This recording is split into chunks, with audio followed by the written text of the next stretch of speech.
Eh? We do.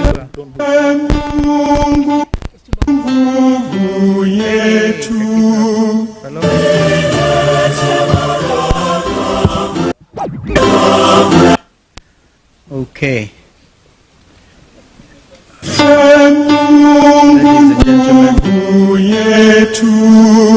Ladies and gentlemen, everything here. So it is in order for us to wish our media fraternity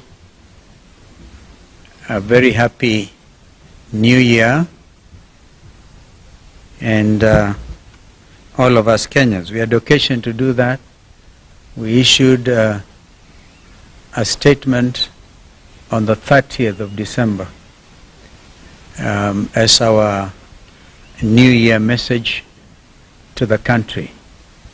And I think after that, President Ruto issued a similar end of the year thing himself from Kisii State Lodge.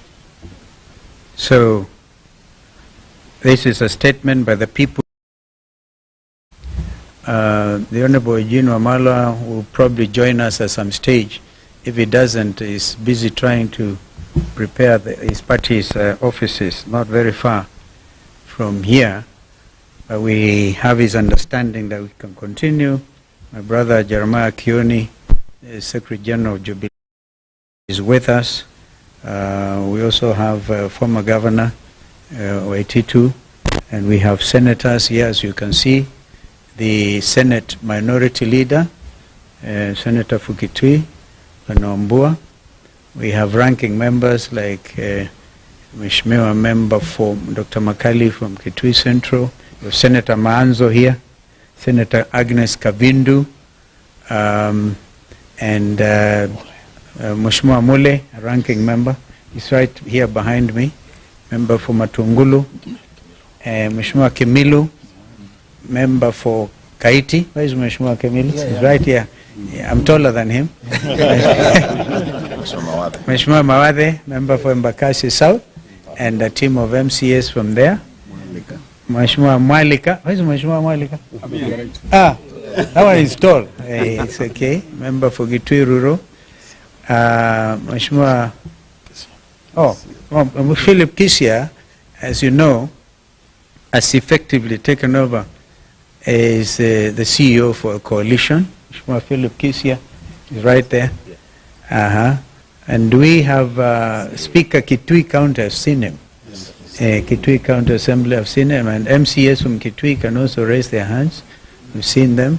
MCS Nairobi. Yeah, well done.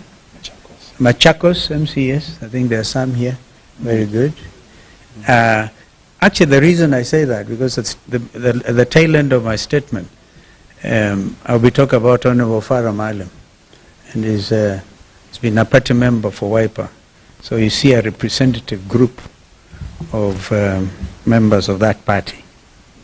Fellow Kenyans, let us first pay tribute to three immediate Kenyans who left their marks on our republic. Professor Abdallah S. Bujra passed away on January 7th, 2025. Professor Bujra was a gallant son of Kenya and Africa and made great contribution to African integration and leadership and cutting-edge thinking on African development. Like the late Professor Ali Mazrui, Professor Bujra was recognized and appreciated outside Kenya's borders more than within. He served the continent as the first full-time executive secretary of the Council for the Development of Economic and Social Research in Africa, one of the premier research institutions in our continent, as well as the Organization of African Union, OAU, as it then was, in various capacities, including as a CEO of the International Panel of Eminent Personalities between 1998 and 2000. He was a founding director of boards of Muhuri and Katiba Institute in Kenya. Russian Wara was an incredible writer who sadly passed away this week from a battle with cancer. Her words, printed and written every week in different publications, both home and abroad, left a lasting impression, speaking truth to the heart. Whatever the subject, Russian questioned and demanded accountability. She was one of a kind, and compromising and apologetic in Kenyan. Yesterday evening, we learned of the passing on of senior counsel, our sister Judith Ongori. Ongori was an accomplished and celebrated family and human rights lawyer in Kenya, the region, and the international stage. Gender equality and equity were her forte. She took on many cases pro bono and contributed to the intellectual input in the constitutional making process. I know the senior bar council have been on this, led by the chairman of senior bar council, Fred Ojambo. And a lot is going in that space in celebrating the life of our sister senior counsel Judith Ongori. In their honor, let us have a minute silence. January the 12th, Public Service Cabinet Secretary Justin Muturi, in a standing during a press conference, outlined in shocking detail the harrowing tale of his son, Leslie Muturi's abduction on June the 22nd, 2024, while in the company of Embakasi West MP Honorable Makwiny and driver Marangui Manyora. Honorable Muturi, who was serving as the Attorney General of the Republic of Kenya at the time of his son's abduction, said that he had been waiting for answers for the last 6 months as to why his son was abducted. What should be of concern to any law-abiding citizen is that Honorable Muturi, as Attorney General of the Republic of Kenya, sat on the National Security Council, the top security organ in the country. Honorable Muturi has been seeking answers for the past 6 months, and they have not been forthcoming to someone so senior in the Kenya Kwanza regime. So senior should be a matter of grave concern to all of us. Following Honorable Muturi's statement, the Director of Criminal Investigations, Mr. Amin, invited the Cabinet Secretary to record a statement. If the idea was to cower Honorable Muturi into silence, they picked on the wrong man. If the bombshell of the Sunday statement was not enough, Honorable Muturi's signed statement clearly and squarely pointed the blame at the main culprit behind the inhuman abductions.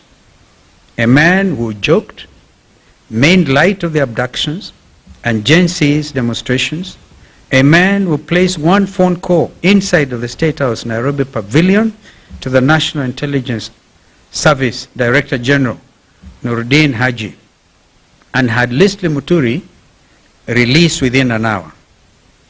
That man, as you have previously stated, is President William Ruto.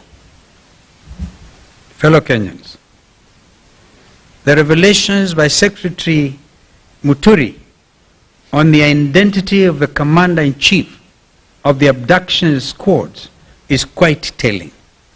If the Attorney General of the Republic of Kenya cannot get answers to the whereabouts of his son, who can? If the Attorney General cannot get his phone calls answered by junior staff, such as the DG of NIS, or the DCI Director, who can? If the then Interior Cabinet Secretary, Professor Kithure Kindiki, and PS Raymond Omolo are furnished with lies by their juniors, what is the state of the Kenya Kwanza regime? Fellow Kenyans, the Kenya Kwanza regime has established command and control structures outside of the Constitution of the Republic of Kenya, carrying out illegal and criminal activities against Kenyans. We have actually since established that some headquarters of this abduction squad was somewhere near Ruaraka. As you have previously stated, William Ruto is a commander-in-chief of the abduction squads. This has been clearly demonstrated by his own public pronouncements on the abductions, as well as those of his conceited cronies in government. Kenyans and the international community should read between the lines. Mr. Ruto and his lieutenants' chest thumping over 2 weeks ago in Bungoma was not only a gross violation of Mr. Ruto's oath of office, it also bore all the hallmarks of a dictatorship and a crude attempt to instill fear in Kenyans by subduing them into silence. Mr. Ruto's dictatorship, which now kidnaps and tortures people in underground prisons, must be considered as a renegade criminal enterprise. And this in accordance with the ICC's Rome Statute. And for the avoidance of doubt, the Director General of NSIS could not be held responsible alone. The ICC statute talks about the person bearing the highest responsibility. And that is not Nuruddin Haji, that is William Samoei Arap Ruto. The People's Loyal Opposition will not sit back and allow this disgraceful attempt to take us back into the dark days of fear and oppression. We shall lead from the front. You've actually demonstrated leadership from the front because you've been in court. We'll fight them in court, we'll fight them in the streets, we'll fight them everywhere. We demand that Mr. Ruto respects Kenyans and the oath of office he has sworn to preserve under Kenya's Constitution 2010. We also demand the immediate release of the remaining abductees. We actually have a date on the 27th with the Inspector General of Police, Mr. Kanja, before Justice Bahati Namui. And they know what the ruling was by Justice Bahati. If they will not show up on the 27th, he will cite, convict, and sentence on the spot. So nobody's above the law. Not even Director General Kanja or Director DCI, Mr. Amin. If Ruto refuses to respect and enforce Kenya's constitution and laws, the solution is straightforward. He should resign. And the world is changing. Just today or yesterday, a sitting president of the Republic of South Korea was arrested in State House. We celebrate this kind of development because people must be held to account. This is what the Gen Zs have been advocating for. Meanwhile, let Mr. Ruto and all others who perpetrate violent crimes against Kenyans know that they will not go unpunished. On the Independent Electoral Boundaries Commission, IBC, we have been very clear and consistent and followed the law at all times. Those who are barriers to the establishment of the IBC selection panel are puppets of Mr. Ruto. They bear the highest responsibility in the current constitutional crisis and an attempt to pre-rig the 2027 general elections. We will not allow that to happen. And I'll ask my brother Kioni to respond to some of the remarks by some of these renegades who can even say they know how to manufacture presidents is beyond 24 years. These renegades must be called out. Lastly, for avoidance of doubt, Honorable Farah Maalim, who until now has been Wiper Democratic Party's deputy leader, stands expelled from the Wiper Democratic movement for violating the Constitution and the rights of Kenyans and even abusing Kenyan mothers. Thank you and God bless you. Mheshimiwa Kioni. seems to have staged a civilian coup because he has refused to constitute the IEBC. It's been confirmed here by Muturi that the abductions were really under his command, because he's the one who made the call, and the young man was released. So if your son or daughter is released and you cannot get hold of William Ruto, what does that mean to us? We are on our own. When we have the likes of Sudi, Kamket, Kimani Ichung'wah, and Farah Marin, allowing the utterances that we have heard from their mouths in the presence of William Ruto, and to the amusement of him, William Ruto, kwa sababu yeye ndio alikuwa anapiga makofi kuliko wananchi wanapotukana watu. It means that the center is not holding, and we as Kenyans must heed the call that has been made by our leader, and we must prepare to do what the South Africans, the people of South Korea, have done. It is time for us to go and arrest William Samoei Ruto from State House, because we are on our own. Hakuna kitu kingine tunangojea, na hakuna Mkenya anangojea kuambiwa Ruto ni mbaya. Wanajua ni mbaya kukuliko wewe mwenyewe. Hakuna jambo unaweza sema kwamba anaweza saidia sisi nalo. It is upon us to organize ourselves and get Ruto home, as leaders na sisi wote wa Kenya.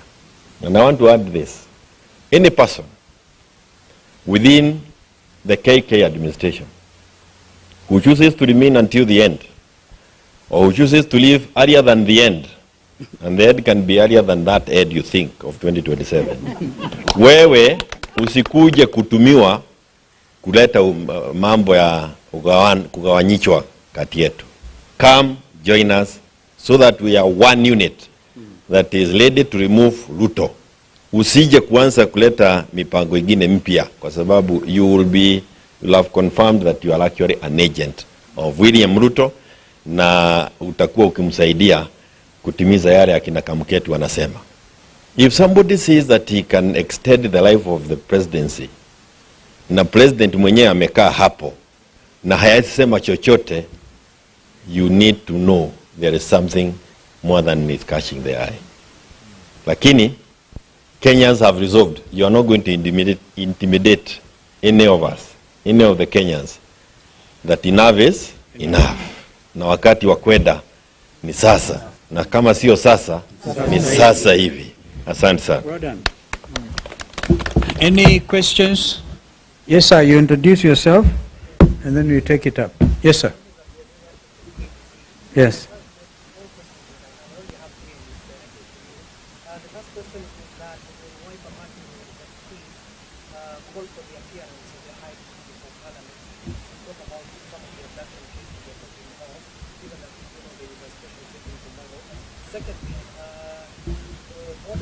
Given to the members of parliament, there are some MPs who are threatening to impeach the public. We have witnessed some of nominated members of parliament, even sitting member of parliament, where they were even expelled from the house, but yet till today they are still there. So how different will it be for Farah Mali?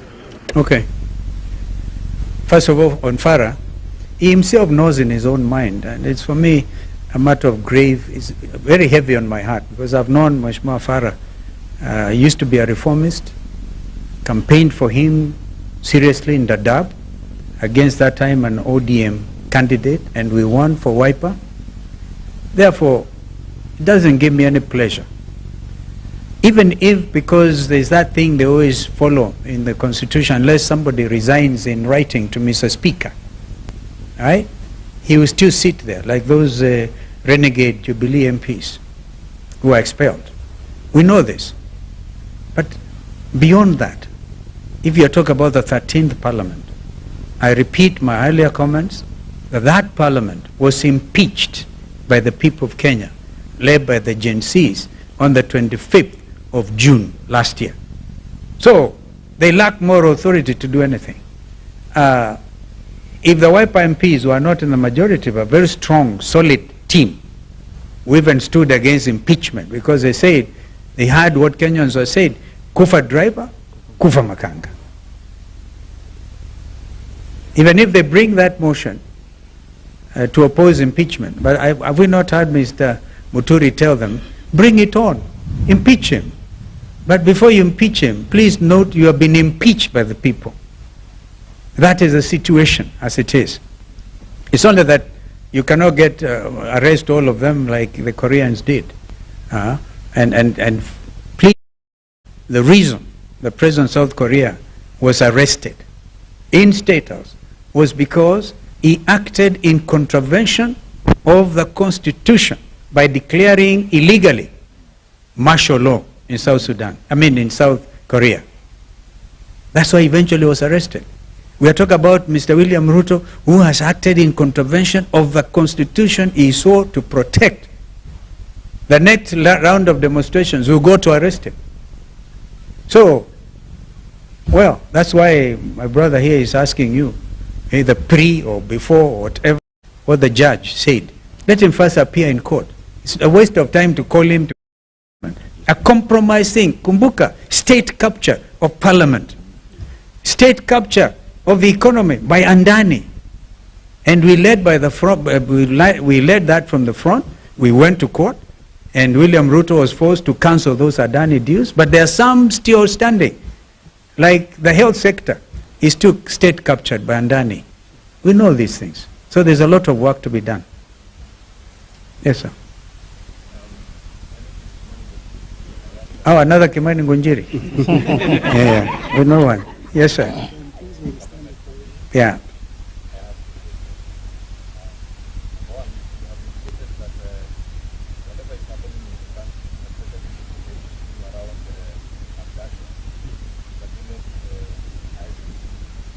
Yes.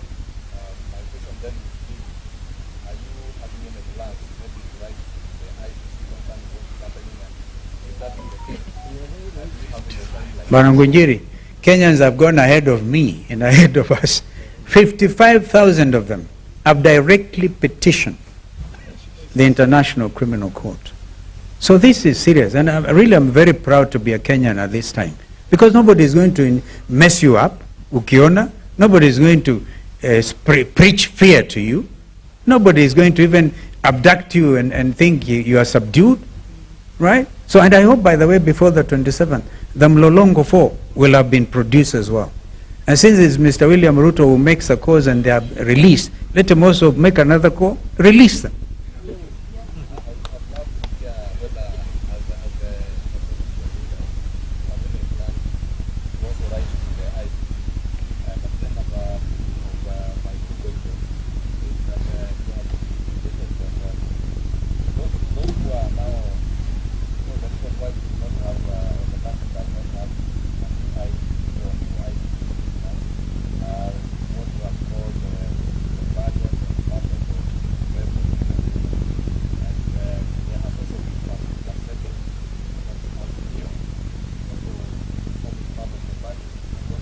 We dealt with that matter before, Ngunjiri. If you're referring to Kokimuli's candidature, right, that was already given green light by a high court judge, and then those puppets we are making reference to went on appeal. The appeal has taken inordinate, as experienced inordinate delay, meriting, in fact, necessitating the president of the Law Society, Madam Faith Odhiambo, to issue a statement on that matter, saying that the court system should clear any IEBC related matter, because that appeal has been lying there for three months unattended to. But I gather the matter is coming up, I think, on the 21st now. Let us hope it gets cleared once and for all. If Kokimoli loses, fine. If she doesn't lose, then the panel should be constituted immediately.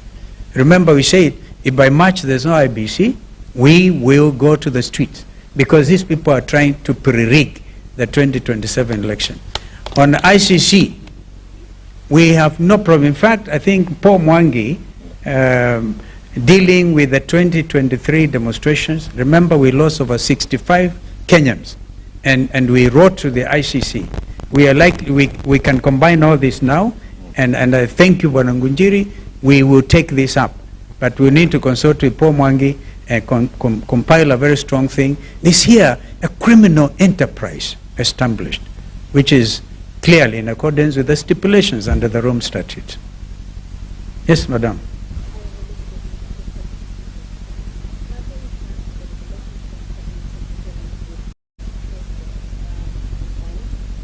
You see, we are saying carrying the highest responsibility is William Ruto.